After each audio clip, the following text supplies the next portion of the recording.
안녕하세요, 김지현입니다. 반갑습니다. 40번째까지 왔습니다. 노동조합의 기능하고 형태에 대해서 살펴보도록 하겠습니다. 노동조합 왜 생겼을까요? 사실 이제 노동자들이 사용자들하고 이제 대등한 관계였으면 좋겠지만, 주로는 이제 종속적 관계에 있다 보니까 자신들이 좀 가지고 있는 불만이라든지 문제들을 갖다가 좀 이야기를 하려면 좀 대등한 입장을 만들어야 되잖아요. 그러다 보니까 조직으로 뭉쳐서 한번 대등하게 한번 가보자 라고 해서 생긴 겁니다. 그래서 어떤 일을 하냐면 주로 노동자들의 임금이라든지 노동 조건을 개선하자가 주로 목적이 되고요. 그리고 이제 또 정부도 굉장히 중요한데, 이 노동자들의 노동 3권, 노동 3권이라고 하면은 단결권, 단체 교섭권, 단체 행동권이 있는데, 이것들을 정부에서 보장을 해주는 겁니다. 그래서 노사가 대등한 입장에서 자주적으로 협상을 해라 라고 이렇게 해서 적극적으로 정부가 개입하지는 않는다 라는 거고요. 그래서 이거를 노사자치주의라고도 부릅니다.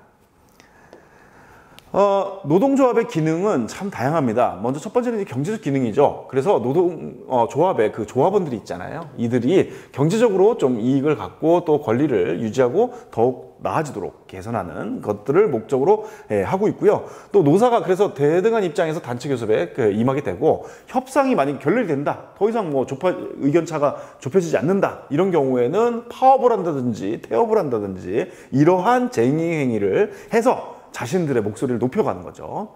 그리고 이제 공제적 기능도 있습니다. 조합에서 이제 기금을 주로 많이 설치를 해요. 그렇게 해서 조합원들이 예를 들면은 장애를 갖게 된다든지 실직을 한다든지 이랬을 때 상호 공제해서 도와주는 거죠. 이런 기능도 노동조합에서 많이 하고 있고요. 또 하나는 이제 정치적 기능인데, 노동관계법, 우리 뭐 노동법이라든지 집단노사관계법 이런 것들에 대해서 법령을 제정하거나 기존에 있던 것을 개정하거나 뭐 이런 것들에 있어서 목소리를 내는 그런 경우도 있고, 또 사회복지정책에 있어서도 정부에 이렇게 해야 된다라고 주장하는 역할도 합니다. 그래서 이런 것들을 통해서 노동자들의 생활 수준이 높아지는 거죠. 그렇게 실적으로 많이 높아져 왔고요.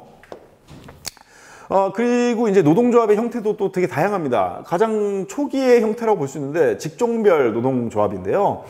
가장 먼저 발달했고, 직종 또는 이제 직업이 같으신 그런 분들끼리 만들어진 노동자 조직입니다. 노동조합이고요. 19세기 초기에 이제 미국하고 영국에서 주로 만들어졌습니다. 당시에 이제 인쇄공, 봉제공, 제어공들이 이제 임금 협상하는데 좀 더 많이 달라라는 것들을 이제 협상하기 위해서 이제 시작이 된 거예요. 그런데 이제 이게 잘 되다가 이제 점점 이제 한 회사 조직에서 이 직무들을 더 쪼갠 거죠. 계속 직무 전문화 기억나시죠? 그거를 통해서 숙련공에 대한 의존도가 이제 점점 낮아진 거예요. 그러다 보니까 더 이상 이제 이들이 뭉쳐봐야 별로 힘을 못 발휘하는 거죠. 그래서 나온 게 산업별 노동조합입니다. 그래서 이 동일한 산업에서 근무하는 노동자들끼리 조직을 하는 거예요. 이때는 직무가 다 다른 거죠. 뭐 A 직무, B 직무, C 직무. 예전에는 얘네들끼리 다 모였다고 하면은 이 산업별은 여러 사람들이 아무 상관없이 같은 산업이 있으면 다 뭉치는 겁니다. 그렇게 해서 직무 전문화로 인해서 이렇게 쪼개져서 더 이상 힘을 발휘하지 못했던 뭐 그런 방법이 이제 더 이상 통하지 않아서 하게 된 거고, 결국은 산업으로 뭉치니까 조직 자체가 엄청 커지는 겁니다. 더 입김이 세지는 거죠. 그렇게 해서 그런 장점이 있는데, 문제는 뭐냐면은 이제 뒤에 설명드리겠지만 단위, 기업 단위의 어떤 노조들도 있어요. 그것들에 비해서 산업으로 뭉치다 보니까 응집력이 좀 약하다라는 그런 단점이 또 있습니다.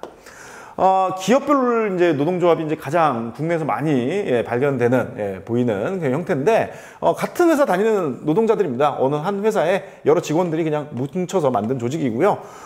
가장 어떻게 보면은 노동시장에서 지배력이 가장 약하다. 그리고 또 사용자 측에서 회사 차원에서 이렇게 기업 프렌들리한 그러한 이제 어용 노조도 많이 만들어서 쓰고 있어요. 이런 경우도 있고, 또 우리나라하고 일본에서 가장 일반적인 형태고, 반면 이제 미국이나 유럽 이런 쪽에서는 직종별이나 산업별 노조가 더 일반적인 형태에 좀 차이가 있습니다. 그리고 이제 한 회사를 단위로 하기 때문에 범위가 굉장히 명확하고, 그러다 보니까 또 같이 모여 있는 경우도 많고, 그래서 조직 활동 자체도 훨씬 더 용이하다라는 장점이 있고요.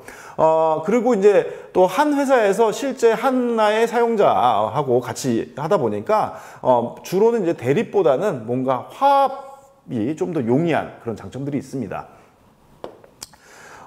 그리고 이제 노동조합에서 이제 다양한 이제 숍 제도들이 있습니다. 이제 숍 제도는 뭐냐면은 이제 노동조합에서 그 회사에서 어떤 새로운 인력을 좀 채용했을 때, 이 지원자의 신분에 따라서 노동조합 이때하고의 그 관계 형태가 조금씩 달라지는데, 요것들을 이제 숍 제도라고 하거든요. 다양한 형태를 좀 소개해드리면, 먼저 오픈숍이 있습니다. 이 경우에는 뭐냐면 조합원이 아닌 사람들, 비조합원들도 이 회사에 고용할 수 있다라는 그런 방식이고요. 유니언숍 같은 경우에는 일단 견습까지는 노동조합에 소속되진 않습니다. 그러다가 이제 일정 기간이 지나고 나서 이제 정식 직원이 되잖아요. 그때는 반드시 노조에 가입을 해야 된다라는 게 유니언숍이고요. 클로즈숍 같은 경우에는 조합 가입을 반드시 하는 것을 이제 전제 조건으로 해서 고용을 하는 조건입니다. 가장 강력한 제도고요. 그리고 이제 에이전시 숍이 있는데, 이런 경우에는 조합원이 아니더라도 이 노동조합에 조합 회비를 내는 거죠. 당신이 이 회사를 다닐 때 노동조합에서 사용자하고 어떤 이제 단체 협약 이런 것들을 체결했을 때 거기에 따른 혜택을 같이 보기 때문에 당신도 조합원이 아니지만 회비를 내야 된다라는 그런 관점이고요. 그리고 이제 프레퍼런셜 숍이라고 해가지고, 이거 같은 경우에는 이제 새로 인력을 이제 고용을 할 때 그때 조합원에게 우선순위를 주는 겁니다. 그래서 조합원 중에서는 그러니까 외부에 다른 회사에 있거나 아니면은 아직 일자리가 없는 그런 조합원들도 있을 수 있거든요. 그럴 때 우선순위를 주는 제도고요.